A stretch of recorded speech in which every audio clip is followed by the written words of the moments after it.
E20 petrol সম্পৰ্কত আদালতৰ গুৰুত্বপূৰ্ণ ৰায়। গ্ৰাহকক নতুন গাড়ী দিবলৈ নিৰ্দেশ মাৰুতি সুজুকিক। E20 পেট্ৰল ব্যৱহাৰৰ ফলত বেয়া হোৱা গাড়ীৰ দায়িত্ব ল'ব লাগিব মটৰ কোম্পানীয়ে। দেশত প্ৰথমবাৰৰ বাবে E20 পেট্ৰলক কেন্দ্ৰ কৰি এক ঐতিহাসিক ৰায়দান কৰিছে উপভোক্তা আদালতে।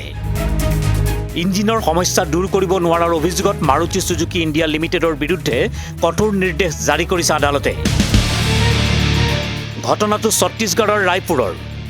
এজন গাড়ীৰ মালিকে অভিযোগ কৰে যে E20 পেট্ৰল ব্যৱহাৰ কৰাৰ পিছৰে পৰা তেওঁৰ মাৰুতি গাড়ীখনত ইঞ্জিন মিছফায়াৰ, পাৰফৰ্মেন্স হ্ৰাস আৰু বাৰে বাৰে যান্ত্ৰিক সমস্যাই দেখা দিছিল। অনুমোদিত ছাৰ্ভিচ চেণ্টাৰত কেইবাবাৰো মেৰামতি কৰা হৈছিল, কিন্তু সমস্যাৰ কোনো স্থায়ী সমাধান নহ'ল।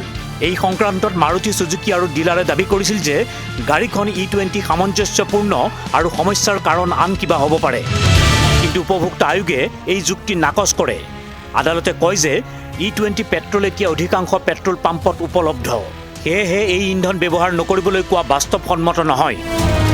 আদালতে গোচৰটোৰ শুনানিত স্পষ্টভাৱে কয় যে যদি কোম্পানীয়ে E20 সামঞ্জস্যপূৰ্ণ গাড়ী বুলি বিক্ৰী কৰে তেন্তে সেই দাবীৰ সম্পূৰ্ণ দায়িত্বও কোম্পানীৰ। সেইবাবে মাৰুতি সুজুকিক ৪৫ দিনৰ ভিতৰত নতুন E20 সামঞ্জস্যপূৰ্ণ গাড়ী দিবলৈ নিৰ্দেশ দিয়া হৈছে।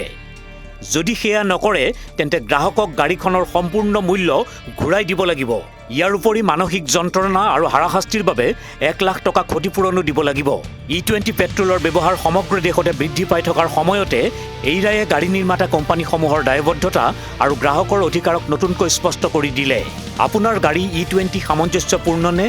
এবাৰ নিশ্চিত কৰক, কাৰণ এই ৰায়ে দেখুৱাই দিলে প্ৰযুক্তিগত ত্ৰুটিৰ বোজা গ্ৰাহকে বহন কৰিব নালাগে, তাৰ দায়িত্ব কোম্পানীৰ। Bureau' report, headline 8।